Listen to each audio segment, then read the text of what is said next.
Okay, this is episode 66 of the 100 podcast. I brought in Brenda from Hidden Gem. Hidden Gem Hair Studio, yeah. And today is your guys' 2-year anniversary. 2-year anniversary. So how'd that go? How'd your guys' event go? It went good. We hired Everbloom Coffee. I don't know if you've heard of them, but... Yeah, I heard about TKB fucking them over. Yeah. So, yeah, I think everybody knows. Yeah, I think it's out there. So we invited them over for like a little catering, and it was good. We had people show up from their side that have never met us before, and then we had our clients come up, and it was just all free coffee. So just come up and grab your coffee, and then we grabbed some donuts from Bakery Guerreros. It's called Panaderia Guerreros. It's also in Indio. They're also like a local shop.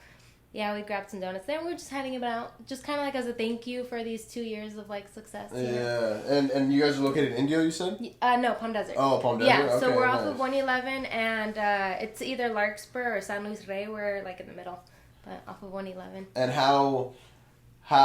what made you guys open your hair studio? What made you guys? So we were working. My mom has been a stylist for about 18 years now. And my sister and I have been stylists for about 7+ years. And we were on and off for this salon in Indio. And then somebody came and offered us the studio that we're at now. And they were just kind of like, hey, the salon opened up.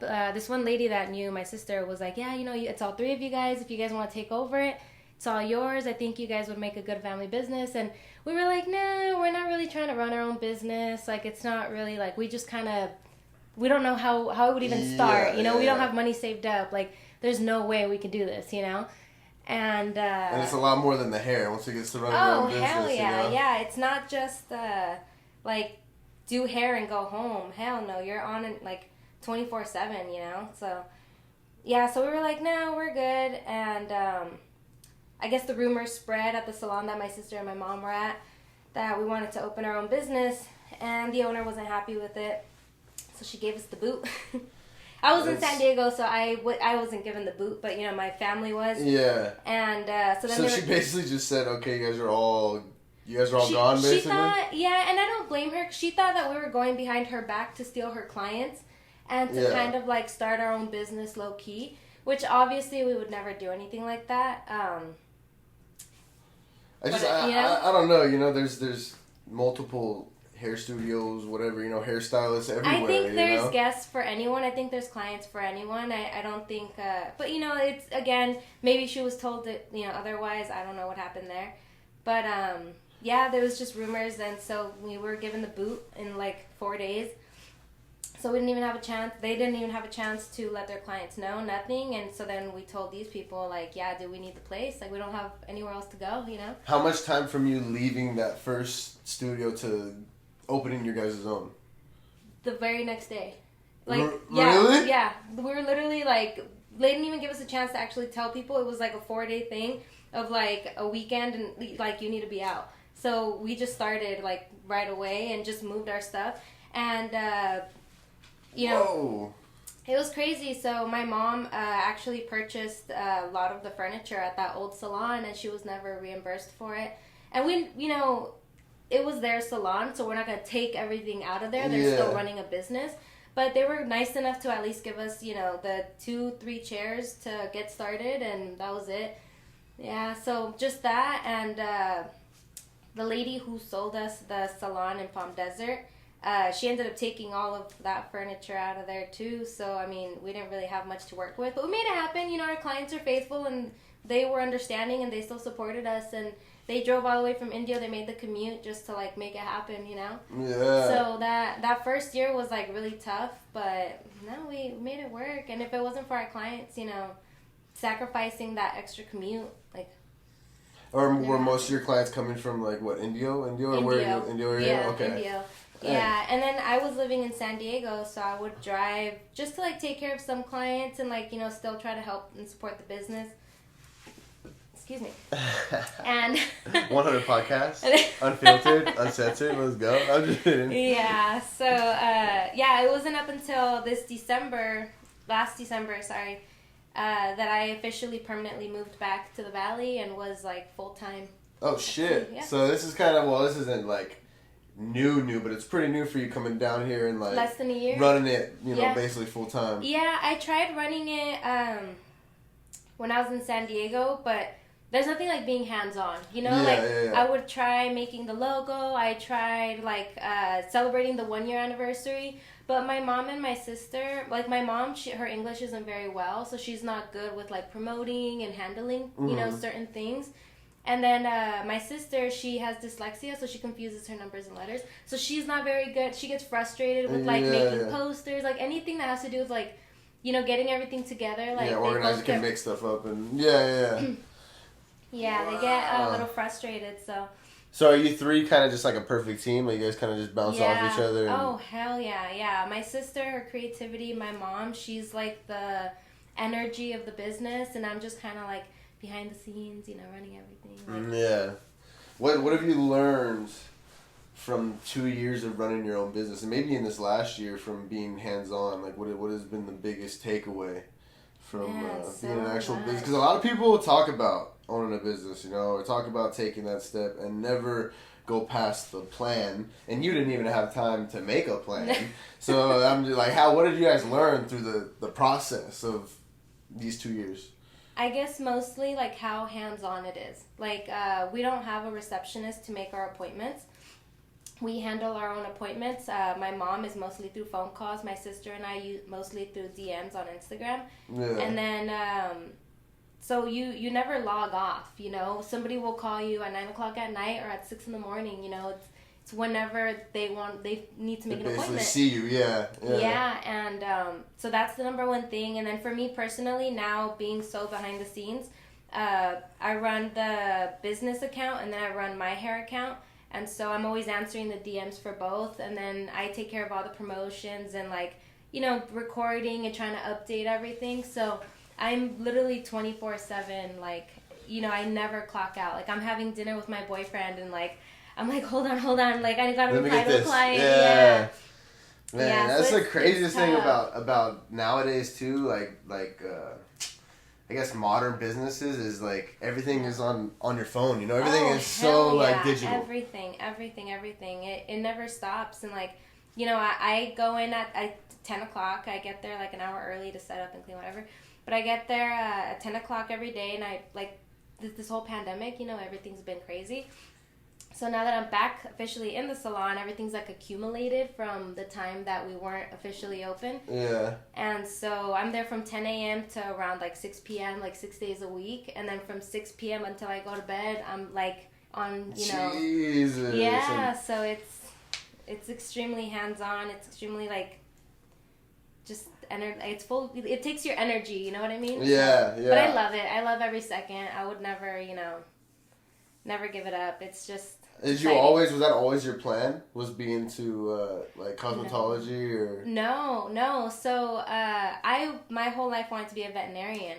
I love dogs. I love your dog. Oh yeah. I have a really big thing for dogs, and just for animals, they have my heart. But I saw an accident with my aunt's dog. He was attacked by a different dog, and ever since I saw that, I was like, whoa, I cannot be a veterinarian. Seeing the actual blood seed and everything, yeah, I was like, dang, that is not for me.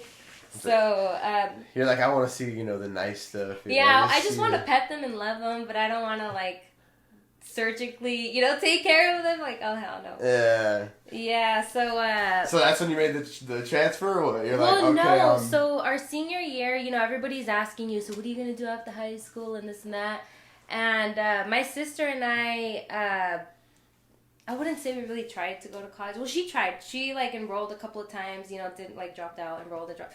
And then I went as far as taking the entry exam, and then I went to the parking lot and cried.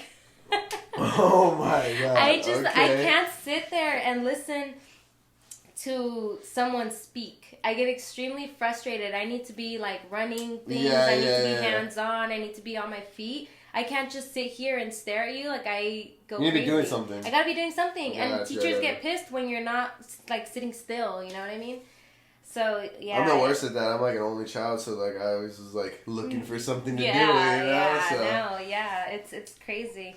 So so no college for you two ladies. No fucking like, college nah. for us. No. So then, that same week that we graduated high school, I was just like, you know what? I'm gonna go see what's up with beauty college. You know, like just to kind of have something like some kind of degree and not just waste, like my time, I guess. So I was like, I'm just fucking do it. So my sister and I ended up enrolling together, and we did it, got it over with. And then I didn't use my license for the first year. I didn't do hair at all the first year because I thought, like, no, maybe it isn't for me, like I was a little scared. Like, it was extremely overwhelming, So, Did you have any bad cuts? You fucking anybody's hair? Oh, man. Oh, yeah. Oh, man. Oh, Did you yeah. have any angry clients? You don't become amazing on your first haircut. No way. Hell, no. That's what trips me out. I could never even trust myself to cut somebody's hair. I don't trust myself to do my own hair, and I've been doing this for 7+ years. I turned my own hair green the other day, so, Really? I'd rather let my mom and my sister do my hair, and then... Like, I don't know what it is. I don't know my own hair, I guess. I don't know. But yeah, it was literally like 2 weeks ago I turned my own hair green. I was pretty pissed. Wow. But we're so busy, so. You just mixed the wrong dyes up or what? No, I overtoned my hair. I knew my hair looked orange.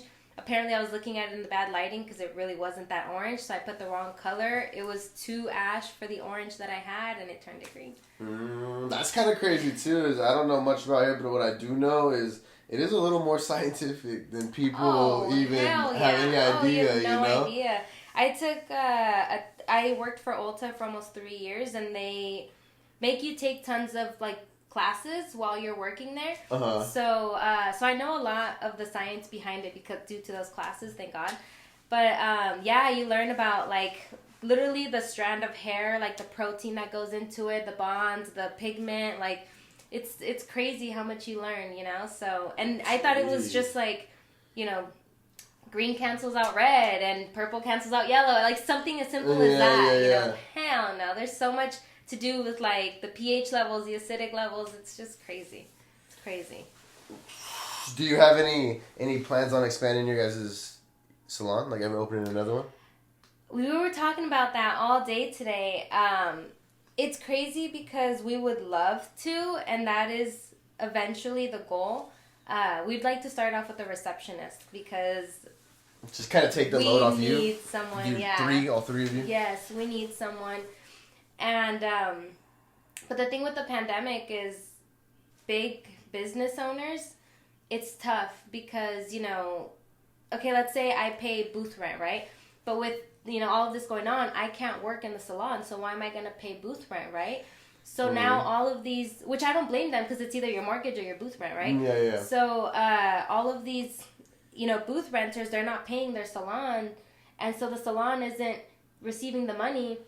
And the salon isn't paying the rent, and so all of these salons have closed down because it's like you're gonna pay one or the other. The government, even unemployment, isn't giving you enough to pay both your mortgage and your booth rent. So a lot of people are choosing to work out of their garage instead of and just giving up the salon, and so these salon owners are losing a lot. So. We're extremely blessed because we're family owned, so we wouldn't let ourselves down like that. I'm not gonna do that to my mom. Like, hey mom, I'm just gonna not pay rent and give her the whole load. So with us, it's a little more personal, and so we continued to pay. We didn't, lose anything or get pushed back at all. Thank God. And so this is for now until everything goes back to normal. That makes sense. I get it. Yeah, you guys are keeping the family on because you're 100% in, all three of you. All three of us, and we would never let each other down. And so, maybe years down the line when everything's more like firm and there's no are we opening, are we closing, or there's no like uncertainty, then we'll expand. But for now, this is just like we're solid. That makes sense. How do you feel about that? How do you feel about the whole pandemic situation? How do you feel about them almost like playing games with people's lives? Almost like, let's open businesses, close them, open them the next week, close them the next week. Like even restaurants in LA was like they gave them like 48 hours to figure it out to open, and then they shut them back down like a week later, and it's like, ooh, how does that work? that doesn't really, the economy deals with everybody. Everybody has to deal with that shit. And Corona deals with what, 1%, maybe at the max are dying from coronavirus. Yeah. So, like, how do you feel personally about being a business owner? About, shutting down? Like, is that even... It fucking sucks, man. The U.S.? Can I cuss? Is that okay? Yeah. Oh, okay. Yeah, I think I've been cussing. I'm such a bad cusser. I have my pin right here, too. I smoke during my podcast. Oh, okay. So yeah, shout out. Yeah, you're good. Yeah, no, it sucks. It really sucks. Like, it sucks because we want to abide by everything and we want to follow the rules. And not once have we worked without our masks and we follow everything. But in the back of my own personal mind, I'm just like, fuck, this really sucks. Like, we haven't lost business, but we've kind of just stayed level this whole pandemic, because opening, closing, and our customers are like, hey, you're closing, and like, it's extremely, it's a roller coaster, and so it really sucks, and I wish we didn't have to go through it, and I wish things would just go back to normal, because like you said, the 1% thing, I think it's a little ridiculous, but it's just what we have to do, we don't really have a choice. If we want to stay open, they could suspend our licenses, they can fine us, in the salon if we don't abide by the rules. So we're abiding by it, and of course for the health, because we have a lot of old people in our salon, so for the health, for the sake of our clients, of course we protect them, and we follow all the protocols of cleaning every little inch, and it's a little exhausting, but we don't have a choice, and we just do it. You don't think twice about it. Yeah, you just got to be responsible, I guess. Which I definitely I understand. It's just it's so mind-boggling to me, just watching it happen. And just like today, how they shut down back to purple phase, which I don't know what it means, but yeah, they basically shut gyms down and all the indoor stuff. Yeah, so we were celebrating our 2 years, and people are like, hey, are you guys closing? Or like, did you get the news? And I'm just like, what is it now? So even when I was, when I arrived, I'm like trying to check on my phone, like, so what does this really mean? Like, it's just so confusing, and it's like they play with your emotions, like you're just waiting to see when you're gonna go back to being a couch potato, I guess. When you're gonna go back to, back on your vacation for, however long. Yeah, pretty much. But, I don't know. I just hope that, I don't know, man. People don't think about the whole Corona situation or COVID situation. Like, I feel like a lot of people don't see it fully. Like, they see the deaths from COVID, but they don't see, like, the mental health. Oh, yeah. Physical health of people that aren't going to the gym. Like, even like, domestic violence is up. Like, people... Yeah. When they feel stuck inside, it's like, it's not... Oh, yeah. It's not good for us. No, I feel you. I felt it a little bit, because like I told you, I'm a very hands-on, energetic, like, I gotta keep...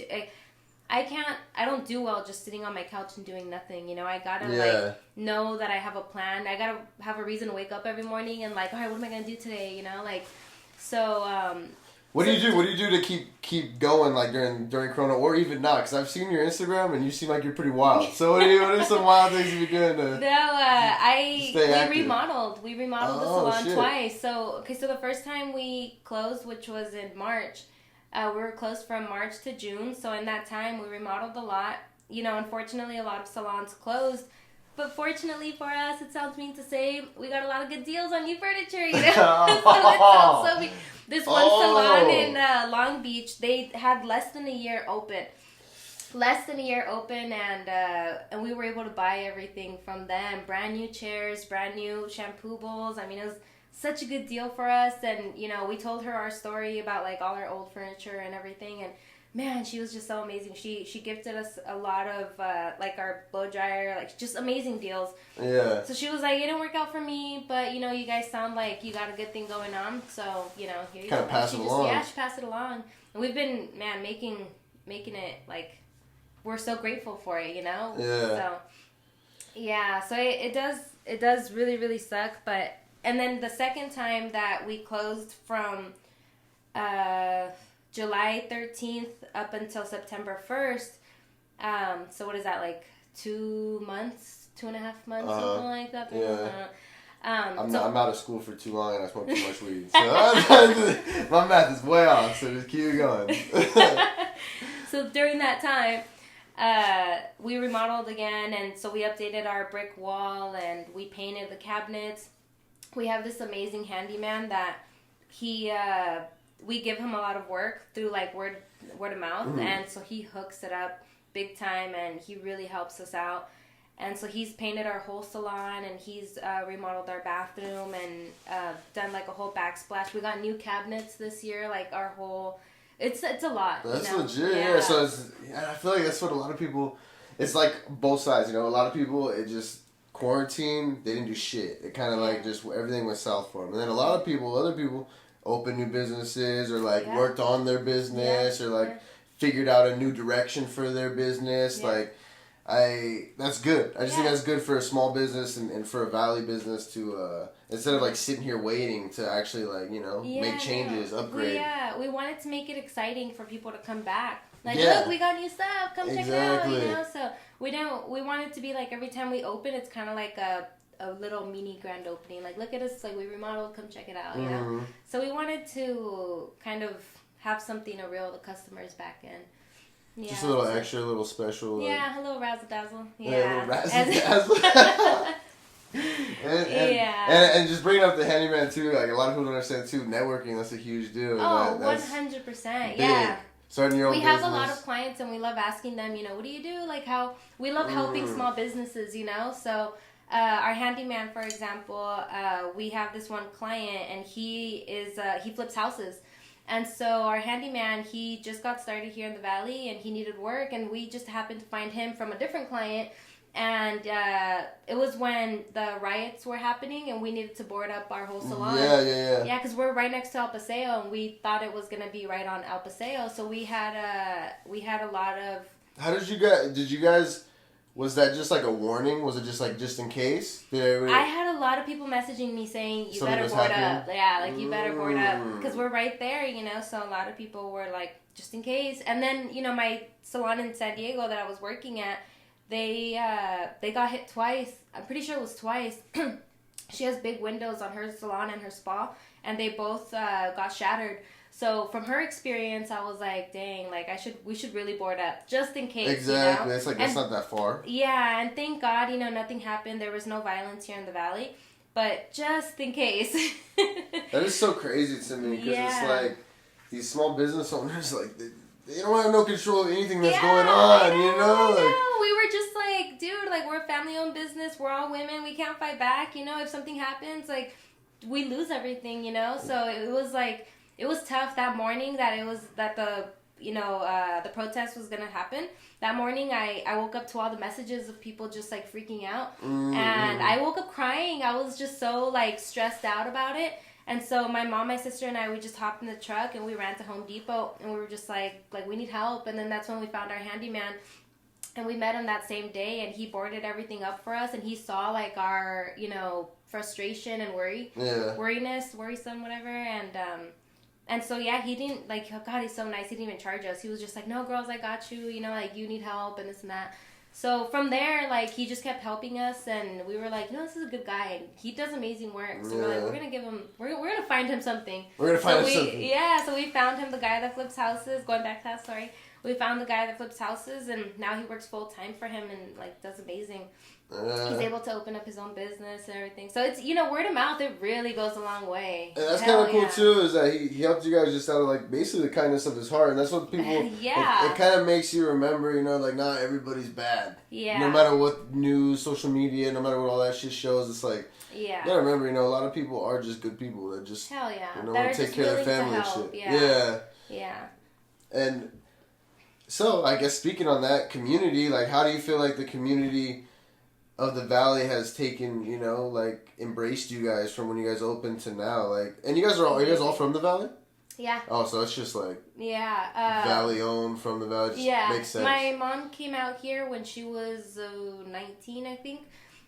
She came from Ensenada, from Baja, Mexico, and she came over here when she was like, I think she was 19 because she was pregnant with my sister around 19 and had her at 20. And then my sister and I were born and raised here in the Valley, and just stayed here ever since. Do you think that made you guys more determined, being daughters of immigrants of Fuck being yeah. fucking Oh yeah, like 100%. we don't got no choice. Like we yeah. gotta fucking grind yeah. it. Yeah, my mom raised us to like if I can do this much in my one lifetime, y'all better like do better than me. Yeah, and she's yeah. always pushed that on us, and she always said like her first apartment here, like her first piece of furniture was a mattress she found in a dumpster. Like she worked as a hostess most of her like early 20s, or I think all of her 20s. And she really, really, really struggled raising us as a single mother because my dad was banned from the U.S. My whole childhood. So she did it all on her own, and she was an immigrant. She had no papers here, nothing, and she made it happen. And in her one lifetime, she's business owner. She bought her first house. She became a citizen, and she's done so much. So we're just like, well, fuck, if she can do it in a span of 20 years, 27 years, 23, sorry, no, he's 7, yeah, 27 years. I'm like, wait, how old is she? Yeah, 27 years, then we still have a lot to go, and we're excited to see how much. Was it hard growing up with your mom having, obviously, English as a second language? Like, was it tougher, school and everything? Was that? Yes, my mom was that, and I'm sure a lot of people can relate. My mom was that mom that was like, help me do this, and it was like her social security, or like help me file for citizenship, and we're just like, I'm like, I think I was 13 years old. I'm I like, don't even know what you're doing. Yeah. So enrolling for like elementary, she would be like, and what does this say? And what does this say? And we're like, fuck, I don't know. Oh shit! Yeah, so you guys are basically. That's probably why running a business doesn't seem that wild to you, because you guys were already like having to grow up so quickly as kids, Like, you're all like figuring it out together. So your mom's trying to figure out the English language, the whole language. Well, you guys are growing up. Yeah, and my mom, did it on her own with like no backup. Like her parents, or she wasn't raised by her dad, but her mom was mostly in Mexico, would visit sometimes. So she didn't have any help, so she kind of relied on us, and we obviously relied on her. She's our mom. We're little kids. So she relied on mostly our English a lot, and eventually she can have a full conversation with you, but she has a strong accent. But her English is not too bad now. Kind of like forced. I think doing hair kind of forced her to learn it. You have to communicate a little bit. Yeah. She's like, haircut. Listen to people's fucking problems and venting. It's exciting. I like the chisme. Like we always say, the chisme doesn't exit these four walls, but. Yeah, no, I love opening up to my clients and them opening up to me. You build a connection, because I'm with my girls for like 5-6 hours sometimes, and so it's like, well, what are you going to do? Just stare at each other, you know? Same shit as the barbershop, same thing. Dudes are just kicking it, just talking shit. Yeah, you're just hanging out, and it's like they trust you enough to like do their hair, and like, all right, cool, you trust me, so we already have that little like, exactly. Like, you can make me look fucked up for a while. Yeah. So, but they trust me not to, because they came to sit in my chair, so I'm just like, you already trust me, so I already like you, and so, like, what's up, so, and I'm very, like, easy to talk to, easy to, like, get along with. Like, I love conversating and, like, getting to know people. Have you had any bad clients, like, ever crazy? Because I did see a video, saw a video of some lady getting crazy and try to hit her hairstyle. Yeah, Robin. Robin. Oh, you're done. I remember it. Oh, I will not forget that. She was like, She's like, you have to leave now. You have no choice. Like, I've never had to ask somebody to leave. I did have a lady. So I'm gonna do a little sample. So like you're sitting here like getting your hair done. This lady, and these are little armrests, whatever. This lady would have her legs like this, and then she'd fall asleep like this. Yeah, and while we're highlighting her hair. And then at the end of our service, and I'm here like crouched down trying to do her highlights, trying to reach, And then at the end of the service, she'd have the audacity to say, I don't like my highlights. And so and this is when I worked for Ulta, so it's corporate. You can't just kick somebody out. I'll be kicked out faster than she'll be. Yeah, exactly. It's corporate. Yeah, so. The customer's right. Yeah, customer's always right. Yeah.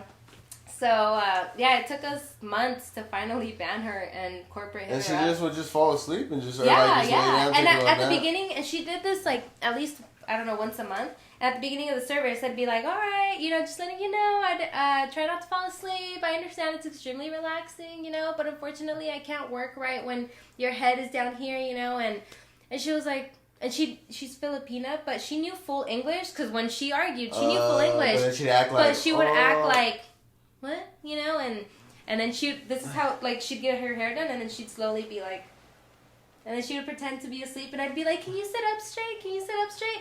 And she would just be like, and then just kind of like, yeah. And I'm like, no, there she goes. And she would just like slide down, you know. That is so weird. God, I hated that so much. And so, do you sleep at home?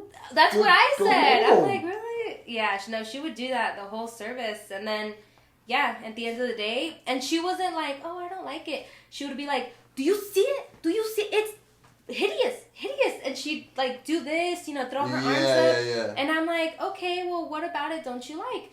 Do you not see it? And I'm like, is it the color? Is it the brightness, darkness? Is it too many highlights? You're like, I don't see it. What do you mean you don't see it? I'm like, oh god. So, you're not seeing right because you were sleeping for about 2 hours. You know, you had to sleep. Exactly. And then during the consultation, you know, it's like, all right, so how would you like your highlights? Same as last time. And I'm like, so what does that mean? And she's like, you don't keep track of my color? And I'm like, oh god.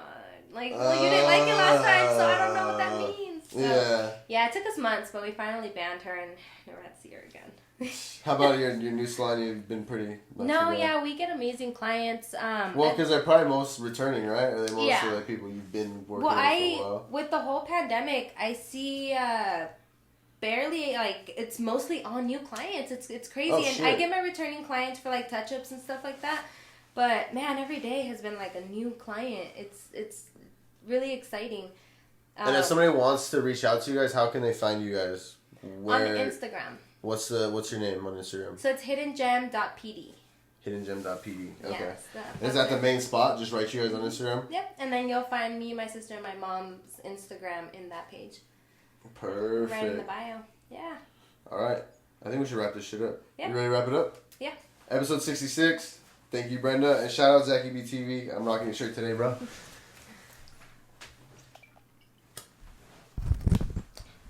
That was quick.